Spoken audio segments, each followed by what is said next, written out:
Kamusta kaibigan? Maligayang pagbabalik sa Paraiso TV. Aking ibabahagi muli sa inyo ang isang kakaibang palabas na pinamagatang The Tales of Unusual. Halina at simulan na natin. Si Hashimoto ay isang binatilyong nakatira sa Ginza, Tokyo. Siya ay kasalukuyang kinakapos sa pinansyal matapos siyang matanggal sa kanyang trabaho. Isang umaga, nagpunta si Hashimoto sa isang laundry shop upang labhan ang kanyang mga damit, ngunit pagkatapos niyang mailagay ang mga damit niya sa dryer, ay pasimple na siya'y naupo, at mahinang humiling na sana ay makainom siya ng isang bote ng beer, habang hinihintay matapos ang mga labahin. Hanggang sa may biglang bumagsak sa loob ng dryer, at gumawa ng isang malakas na ingay. Sa pagsusuri, nakita niya ang isang bote ng beer sa loob ng dryer.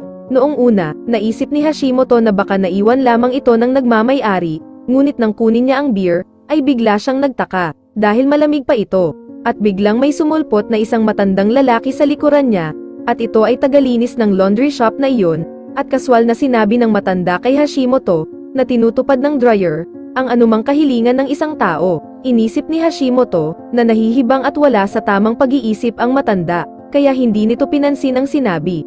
Ngunit ang matandang lalaki ay bahagyang lumapit sa kanya, at sinabing nagsasabi siya ng totoo. Nang makaalis na ang matanda, ay ininom ni Hashimoto ang beer na nakuha niya sa dryer, habang hinihintay matapos na malinis ang kanyang damit, hanggang sa may pumasok na isang babae, at nagsalang din ng kanyang mga labahin. Likas na mahiyain si Hashimoto, at walang lakas ng loob makipag-usap sa mga babae, kaya dahil dito, ay wala pa din siyang nakakarelasyon buong buhay niya. Umusad sa gilid ng upuan si Hashimoto, para makapagbigay ng konting pwesto para sa dalaga. Kaagad namang umupo ang dalaga at nagsimulang kausapin siya, at matagal na palang napapansin ito, na palaging doon nagpapalinis ng damit ang binata, at ang hindi alam ni Hashimoto, na may gusto na pala ang dalaga sa kanya. Sa kabilang banda, si Hashimoto naman ay walang malay, na nais palang makipag-usap ng dalaga sa kanya, at nang maubos niya ang beer, ay hinagis niya ito sa basurahan. Ngunit sa sahig ito napunta. Tumayo si Hashimoto para pulutin ang bote, ngunit biglang umiyak ang dalaga. Tinanong niya ito kung bakit, at inilahad ng dalaga, na 40 kumpanya na ang kanyang sinubukan na pasukan, subalit wala ni isa sa mga ito, ang tumanggap sa kanya. At para mapagaan ang kalooban ng dalaga, ikinwento ni Hashimoto na natanggal siya sa trabaho, at sinabing sa palagay niya, ang ma-interview ng 40 kumpanya, ay talaga kahanga-hanga, dahil sa madami na itong karanasan kumpara sa ibang tao na nag-apply ng trabaho. Nabuhayan ng loob ang dalaga. Dahil sa mga salitang sinabi ni Hashimoto, nagpasalamat ang dalaga sa pagiging mabait sa kanya ni Hashimoto, kahit nakakasimula pa lamang nila magkakilala.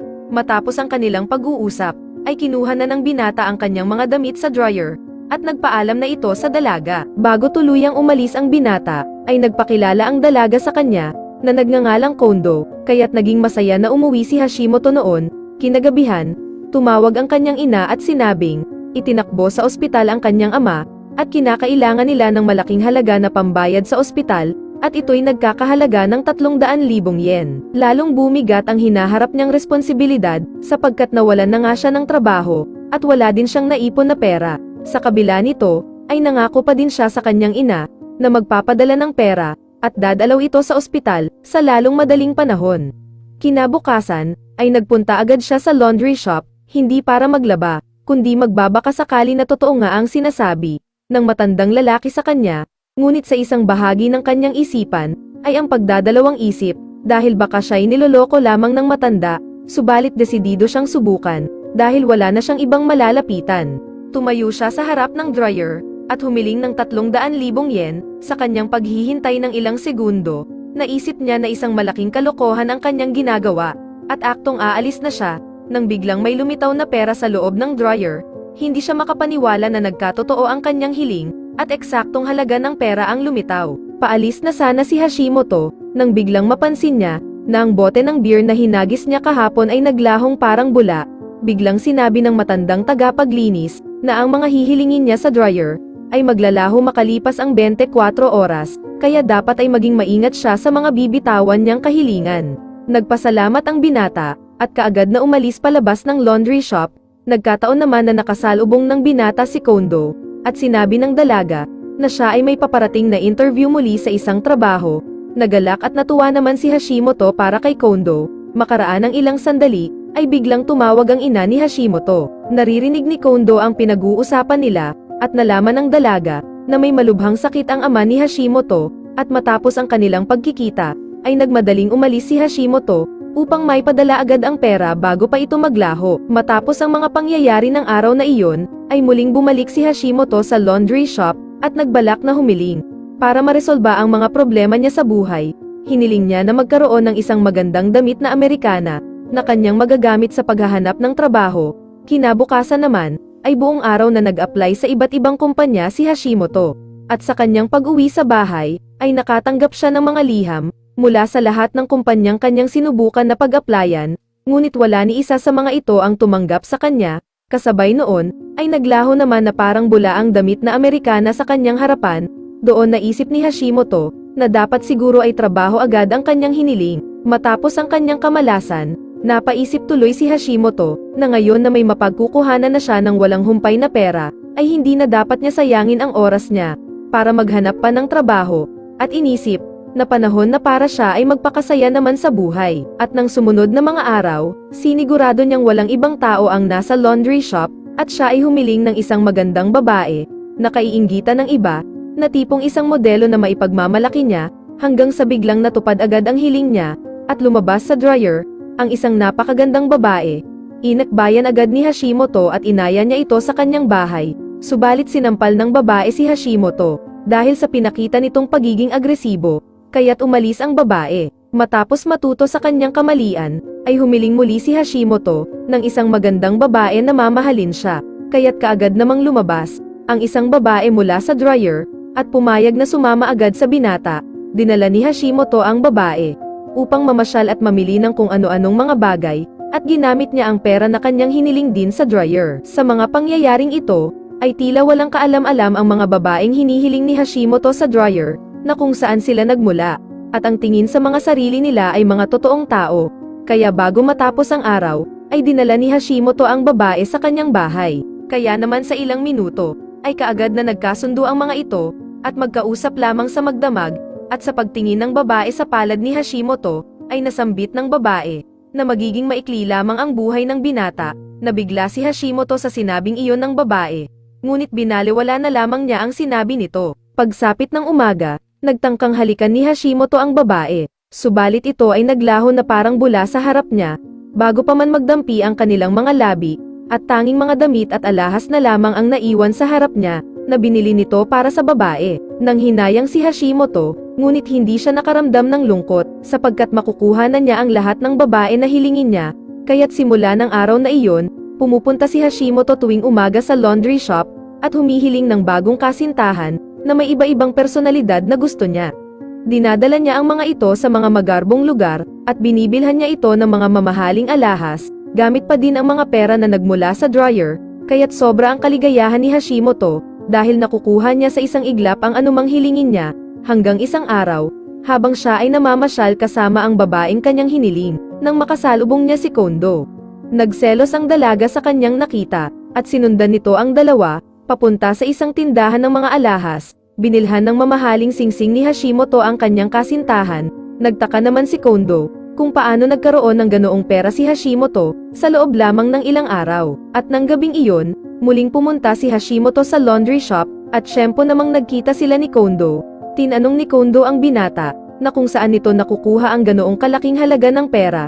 Naging sagot naman ni Hashimoto, na napanalunan niya iyon sa loto, at nalaman din ni Kondo, na hindi seryoso ang relasyon ni Hashimoto sa kasama nitong babae. Kaya napaisip si Kondo, na baka ginagamit lamang ng babae si Hashimoto, dahil sa marami itong pera. Nakaramdam ng lungkot si Kondo, sapagkat nagbago na kaagad si Hashimoto, hindi na daw ito yung lalaking una niyang nakilala. Hindi pinansin ng binata ang mga sinabi ni Kondo, at umalis ito bitbit ang perang nakuha niya muli sa dryer. Matapos ang kaganapang iyon, lumabas muli ang binata, at pumunta sa mamahaling restaurant. Kasama ang bago na naman niyang kasintahan, binigyan niya ito ng singsing, at sinabi niyang mahal niya ito. Ngunit biglang naglaho ang babae makalipas ang ilang minuto, na tanging ang singsing lamang ang naiwan. Gayunpaman, inaasahan na ni Hashimoto na mangyayari na iyon, kaya't itinago na lamang niya ang singsing. Puro magaganda, at inosenteng babae ang kanyang hinihiling, kaya napag-isipan ni Hashimoto, na baguhin ang katangian ng babaeng kanyang hihilingin sa dryer, kaya isang mapang-akit at agresibong kasintahan ang kanyang hiniling, kaya kaagad ding lumabas sa dryer ang naturang babae. Habang nagkakamabutihan si Hashimoto at ang babae, ay biglang dumating naman si Kondo, at nasaksihan niya ang dalawa. Doon nakita ng dalaga ang mga nakolektang singsing ni Hashimoto, habang binibigay niya ang mga iyon sa kasama nitong babae. Habang sila ay nagkukulitan, ay biglang tumawag ang ina ni Hashimoto, at sinabi nito sa babae na tumahimik muna saglit, at dahil ayaw paawat ng babae, ay napilitang lumabas muna si Hashimoto. Habang may kausap sa telepono ang binata sa labas ng laundry shop, ay sinamantala naman ni Kondo ang pagkakataon para kamprontahin ang babae. Tinanong niya ito kung ano ang ginawa niya sa dating Hashimoto, ngunit tinawanan lamang siya ng babae, at sinabihan na umalis na lamang. Dahil sa inis, ay hineblat ni Kondo ang singsing sa babae. Sa kabilang banda, ay sinabi ng ina ni Hashimoto, na bukod sa pera ay kailangan niyang bumisita, dahil ooperahan na ang kanyang ama, subalit masyadong naging abala ang binata, sa mga naging kasintahan niya. Matapos ang pag-uusap nila ng kanyang ina, ay lumapit ang matandang tagalinis ng laundry shop kay Hashimoto, at sinabing, may nakalimutan siyang sabihin, na importanteng bagay tungkol sa dryer. Sinabi ng matanda, na ang taong lalabas sa dryer, ay maglalaho din matapos ang isang araw. Tumawa lamang si Hashimoto, at sinabi nitong, alam na niya ang bagay na iyon. Sa loob naman ng laundry shop, ay patuloy ang pag-aaway ni Kondo at ng babae dahil sa singsing, at hindi nagtagal, ay umalis na lamang ang babae, at inisip na niloloko lamang siya ni Hashimoto. Nakita na lamang ng binata, na umiiyak sa loob ng laundry shop si Kondo, at sinabi ni Kondo, na sana ay bumalik na ang dating Hashimoto, na una niyang nakilala. Dahil sa paghiling ni Kondo, ay biglang napunta sa loob ng dryer si Hashimoto, suot-suot ang damit. Noong unang beses pa lamang sila nagkakilala ni Kondo, biglang napagtanto ni Hashimoto, na ibinigay ng dryer ang kahilingan na iyon ni Kondo, at dahil siya ay nanggaling sa loob ng dryer, ay nangangahulugan lamang ito, na mayroon lamang siyang isang araw para mabuhay, at tuluyang maglaho na parang bula. Kasalukuyan din na ibinabalita sa TV, na libo-libong halaga ang nawawala, sa isang tindahan ng mga alahas. Matapos ang balitang iyon sa TV, ay napaupo na lamang sa sahig si Hashimoto, at sising-sisi sa kanyang nagawa, habang si Kondo naman ay sobrang nagtataka, habang pinagmamasdan siya. Tinatalakay sa video na ito, na ang paghiling at mangarap, sa mga bagay na gusto mo, ay hindi naman masama. Bagkus, nagiging masama lamang ito, kapag ginamit mo ito sa mga walang kabuluhang bagay, at labis na pag-aabuso. Maraming salamat sa panonood kaibigan.